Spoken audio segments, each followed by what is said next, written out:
चलिए दोस्तों वीडियो की शुरुआत करते हैं। सबसे पहले कंपनी की बात करते हैं। पहली कंपनी का नाम है दोस्तों Lakshmi organic industries limited. But इसको डिस्कस करने से पहले अगर आपने अभी तक चैनल को सब्सक्राइब नहीं किया है तो चैनल को सब्सक्राइब करके बेल आइकन को प्रेस कर लो ताकि आने वाली जितनी भी वीडियोस हैं उसका नोटिफिकेशन आपको सबसे पहले मिल सके। और एक डिस्क्लेमर भी है, जो भी न्यूज़ एंड अपडेट्स हम लोग कवर करेंगे वो सारी एजुकेशन पर्पज़ के लिए है, सीखने के लिए है, तो इसको किसी भी तरह का इन्वेस्टमेंट एडवाइस मत समझना। आप खुद से भी रिसर्च और एनालिसिस कर सकते हैं। तो चलिए दोस्तों वीडियो की शुरुआत करते हैं। सबसे पहले बात करते हैं लक्ष्मी ऑर्गेनिक इंडस्ट्रीज से रिलेटेड कुछ इंपॉर्टेंट न्यूज़ एंड अपडेट्स के बारे में। दोस्तों आज के दिन की बात करें तो लक्ष्मी ऑर्गेनिक की परफॉर्मेंस हमें काफ़ी ज़्यादा कमाल की देखने को मिल रही थी। 7 से 8% की तेज़ी इस कंपनी के शेयर में हमें देखने को मिली थी। और इस तेज़ी के पीछे के अगर आप रीजंस को फाइंड आउट कर रहे हैं तो रीजंस फिलहाल है नहीं। बट एक चीज़ हम बोल सकते हैं कि पिछले कुछ महीनों से जो कंपनी ने पॉजिटिव मोमेंटम कंटिन्यू किया है उसी मोमेंटम का असर हो सकता है आज के दिन भी हमें कंपनी के शेयर में देखने को मिली हो। पिछले कुछ महीनों में अगर बॉटम से देखोगे तो 50% तक की तेज़ी लक्ष्मी ऑर्गेनिक ने दिखा दिया है। अब इस तेज़ी के पीछे का कोई स्पेसिफिक रीज़न नहीं है। बोल सकते हैं एक लंबे टाइम से कंपनी के अर्निंग्स डाउन ट्रेंड फॉलो कर रहे थे। लगातार कंपनी के अर्निंग्स में हमें गिरावट देखने को मिल रही थी, चाहे कंपनी के रेवेन्यू को देख लो या फिर प्रॉफिट को देख लो। प्रॉफिट तो और भी गंदा है रेवेन्यू के मुकाबले अगर हम कंपेयर करें तो। बट अभी ईवी रेवोल्यूशन की वजह से आने वाले कल में एक्सपेक्ट किया जा रहा है कि क्रूड ऑयल की जो डिमांड्स है वो हमें कम होती हुई नज़र आ जाएगी। और क्रूड ऑयल के डिमांड्स अगर कम होती हुई नज़र आ जाए तो प्राइस भी नीचे चला जाएगा। और क्रूड ऑयल के प्राइसेस अगर हम नीचे जाते हुए देखें तो इससे कोई सेक्टर खुश हो ना हो, बट केमिकल सेक्टर बहुत ही ज़्यादा खुश होने वाला है, क्योंकि क्रूड ऑयल के जो डेरिवेटिव्स हैं वही इनके रॉ मेटल का सोर्स है और वही डिसाइड करते हैं कि कंपनी कितना प्रॉफिट रिपोर्ट कर सकती है। अगर वो महंगा हुआ तो प्रॉफिट नीचे जाएगा और अगर वो सस्ता हुआ तो प्रॉफिट ऊपर चला जाएगा। और क्रूड ऑयल का प्राइस ऊपर बढ़ा है जो रिसेंट टाइम में, उसके बाद लगातार गिरा है। तो ये सारी चीज़ों की वजह से कुछ केमिकल कंपनी ने अच्छा परफॉर्म किया है, जिसमें लक्ष्मी ऑर्गेनिक का भी नाम आपको देखने को मिल जाएगा। अब इन सारी चीज़ों के बाद लक्ष्मी ऑर्गेनिक के कुछ बिजनेस गाइडेंस को अगर हम ध्यान दें, जो कंपनी ने हाल ही में अपने Q4 के अर्निंग्स के साथ हमें शो किया है, तो उसमें सबसे पहले आता है डिमांड एंड बिजनेस का ट्रेंड कैसा है। तो देखो, मैनेजमेंट ने हाईलाइट किया है स्पेशलिटी केमिकल्स की बात करें तो उसके डिमांड स्टेबल हैं बट स्ट्रॉन्ग नहीं है। देखो, स्पेशलिटी केमिकल वाला जो सेगमेंट है ना, वो 2023 के बाद काफ़ी ख़राब परफॉर्म किया है। बट यहाँ पर मेंशन किया गया है कि डिमांड स्टेबल हुआ है बट स्ट्रॉन्ग नहीं हुआ है। और ये भी हाईलाइट किया गया है सम सेगमेंट, खासकर स्पेशलिटी स्टिल रिकवर कर रहा है अपने वीक साइकिल से। एक इंडस्ट्री का साइकिल होता है, अपवर्ड साइकिल, डाउनवर्ड साइकिल, और एक होता है कंसोलिडेट, जिसमें मैच्योरिटी फेस कोई भी इंडस्ट्रीज कहा जाता है, लाइक FMCGs। ठीक है। अब हमारी केमिकल कंपनी की बात करें तो 2020 से 22 तक का जो पीरियड था वो अपवर्ड साइकिल वाला था, जहां पर ऑयल के प्राइसेस बहुत ज़्यादा नीचे थे, रॉ मेटल कंपनी बहुत ज़्यादा सस्ते थे, डिमांड अच्छी थी और प्रॉफिट भी कंपनी अच्छी रिपोर्ट कर रही थी।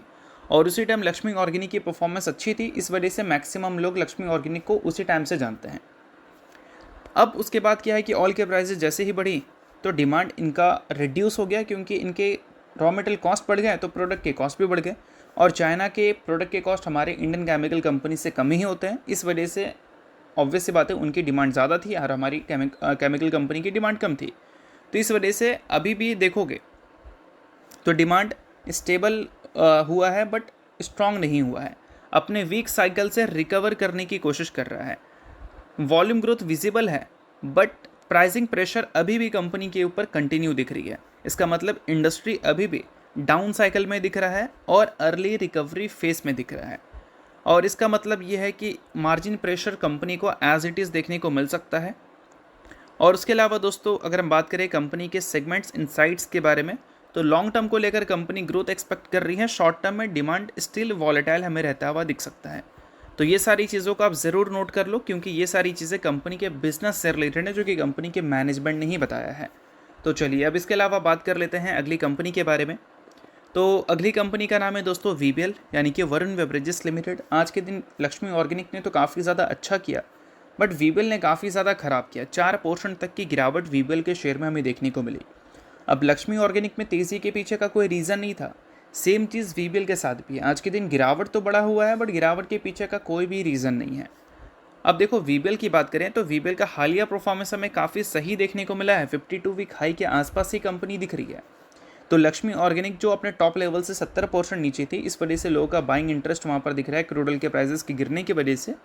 तो वैसे ही वीबीएल के साथ भी है, वीबीएल अपनी 52 वीक हाई पे है, मॉनसून धीरे धीरे स्टार्ट हो रहा है, तो इस वजह से वीबीएल में भी लोग थोड़े प्रॉफिट बुकिंग करना शुरू कर चुके हैं, क्योंकि अब जो एल निनो का इफेक्ट है वो मैक्सिमम वीबीएल के अर्निंग्स में इम्प्लीमेंट हो चुका होगा। तो अब यहाँ से वीबीएल के अर्निंग्स उस स्पेस पे ग्रो नहीं कर सकते जिस स्पेस में हमें जून क्वार्टर में ग्रो करते हुए देखने को मिलेंगे। तो इसी वजह से हो सकता है कि लोगों ने एक प्रॉफिट बुकिंग का इंटरेस्ट दिखाया है और आज के दिन इसी वजह से कंपनी में ह्यूज सेलिंग प्रेशर हमें देखने को मिली है। बाकी अगर कोई न्यूज़ आएगा तो वो भी मैं आपको बाद में बता दूंगा, बट अभी कोई न्यूज़ नहीं है, तो इस वजह से इसको प्रॉफिट बुकिंग मांग कर चल सकते हो। अब इसके अलावा एक न्यूज़ ऐसी है जो कि वीबीएल से रिलेटेड हमें अच्छी दिख रही थी। 19 जून की न्यूज़ है। कंपनी ने अनाउंस किया था कि वो बिजनेस अलायंस कर रहे हैं जापान बेस्ड असाही ग्रुप जो है उसके साथ, और कैल्पिस प्रोडक्ट को वो इंट्रोड्यूस करेंगे इंडिया मार्केट में। ये 2026 के सेकेंड हाफ में ही इंट्रोड्यूस हो जाएगा और ये रेडी टू ड्रिंक होगा, नॉन अल्कोहलिक और non carbonate dairy based product जो होते हैं वो कंपनी लॉन्च करेगी कैल्पिस के नाम से या फिर कैल्पिस ब्रांड के नाम के। और इसके अलावा ये 2 फ्लेवर ऑफर करने वाली है, जिसमें एक ओरिजिनल है और एक मैंगो है। अब देखते हैं कि आने वाले कल में इसका डिमांड मार्केट में कैसा रहता है, बट जो भी हो न्यूज़ एक तरह से देखा जाए तो कंपनी के पोर्टफोलियो को एक्सपैंड करेंगे, जिससे कंपनी के बिजनेस को एट द एंड फ़ायदा ही होगा। तो न्यूज़ अच्छी है ऐसा हम बोल सकते हैं। अब इसके अलावा अगली कंपनी की बात करते हैं जिसका नाम है बीएससी। बीएससी से रिलेटेड एक खबर बीच में काफ़ी ज़्यादा हाईलाइटेड थी कि उसने एनएससी को पीछे कर दिया है, बट वो हो सकता है कि वंस बोल सकते हैं वन अपॉन ए ईयर होता है ना, कि साल में एक बार हो गया तो हो गया, रिपीट उसको बीएससी नहीं कर पा रही है। क्योंकि बीएससी की अगर हम डेरिवेटिव टर्नओवर को देखते हैं तो जून के महीने का जो डेरिवेटिव टर्नओवर है उसके डेटा अगर आप देखोगे एवरेज डेली टर्नओवर का तो 219 लाख करोड़ का दिखेगा और average daily premium turnover 27,500 crore है। पिछले महीने से 2 नवंबर को कंपेयर करोगे तो गिर कर ही देखने को मिल रही है। और एवरेज डेली टर्नओवर्स को अगर आप देखोगे एनएससी से कंपेयर कर तो एनएससी के कितने हैं भाई, एनएससी के हैं 247 लाख करोड़ का, इससे पिछले बार कितने थे 256 लाख करोड़। तो मई के महीने में तो एनएससी ने अपनी डोमिनेंस वापस दिखा दी थी और जून के महीने में उसी डोमिनेंस को उन्होंने एज इट इज़ कंटिन्यू किया है।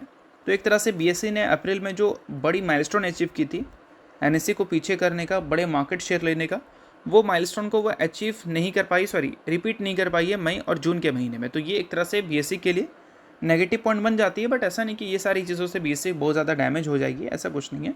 ये सारी चीज़ें एक तरह से अच्छी थी अगर आगे भी रिपीट होता है, बट अगर रिपीट नहीं हो रहा है तो बीएससी के खुद के अर्निंग से अगर हम इसको कंपेयर करें तो वो नंबर बेहतर है, ख़राब नहीं है ईयर ऑन ईयर बेसिस पर अगर आप कंपेयर करोगे तो चलिए इसके अलावा एक और न्यूज़ की बात कर लेते हैं जो कि बीएससी के इन्वेस्टर्स को काफ़ी पसंद आ सकता है। एएमएफआई की रीशफलिंग हमें देखने को मिलेंगी जुलाई के महीने में, जिसमें बीएससी, वोडाफोन, वेदांता, एल्युमिनियम ये सारी जो कंपनी है उसको एंट्री मिल सकता है लार्ज कैप कैटेगरीज़ में, और ये नुवामा का कहना है। अब इस चीज़ को मेंशन किया गया है और भी कुछ कंपनीज़ को हाईलाइट किया गया है, जिसमें एक कंपनी है बीएससी जिसके बारे में हमने देखा, वोडाफोन आइडिया है, हिताची एनर्जी है, जिंदल स्टील है, इंडस टावर है, ग्रो है, इसमें भेल है, भारत हेवी इलेक्ट्रिकल्स, और इसके अलावा न्यूली लिस्टेड वेदांता एल्युमिनियम है। तो ये सारी कंपनी पोटेंशियली हमें लार्ज कैप कैटेगरी में एंटर करती हुई दिखेगी। अब ये सारी कंपनी की एंट्री हो रही है तो कुछ कंपनी की एग्जिट भी हमें देखने को मिल सकता है, क्योंकि वही कंपनी को तो ये रिप्लेस करेगी। तो नुवामा ने हाईलाइट किया है कि कौन कौन सी कंपनी को डाउनग्रेड किया जाएगा। तो इसमें एक है लोधा डेवलपर्स, उसके अलावा इंडियन होटल्स है, मैसगोन जैसी बड़ी कंपनी का भी नाम है, मैक्स हेल्थ केयर इंस्टीट्यूट है, एलजी इलेक्ट्रॉनिक्स इंडिया है, डॉक्टर रेड्डी है, सीमेंस एनर्जी इंडिया है, उसके अलावा बॉश है, हीरो मोटोकॉर्प है। ये सारी कंपनी को लार्ज कैप से मिड कैप कैटेगरी में शिफ्ट कर दिया जाएगा और बीएससी जैसी कंपनी को लार्ज कैप कैटेगरी में एंट्री मिल जाएगी। अब इसका फ़ायदा क्या होगा, लार्ज कैप कैटेगरी में अगर ये कंपनी आ जाती है तो फिर इसमें जो इन्फ्लो है वो बढ़ जाएंगे, म्यूचुअल फंड्स का, एफआईएस का, रिटेलर्स का, इस वजह से ये सारी चीज़ें अच्छी बन जाती हैं। तो चलिए इसके अलावा बात कर लेते हैं अगली कंपनी के बारे में। तो अगली कंपनी है दोस्तों टीडी पावर सिस्टम। हाल ही में कंपनी ने अपने अर्निंग्स को रिपोर्ट किया था, उसके साथ 1:2 के रेशो में स्प्लिट की भी अनाउंसमेंट की थी। इसमें एक शेयर के बदले अपने इन्वेस्टर्स को इसने 2 इक्विटी शेयर देने का फैसला किया था।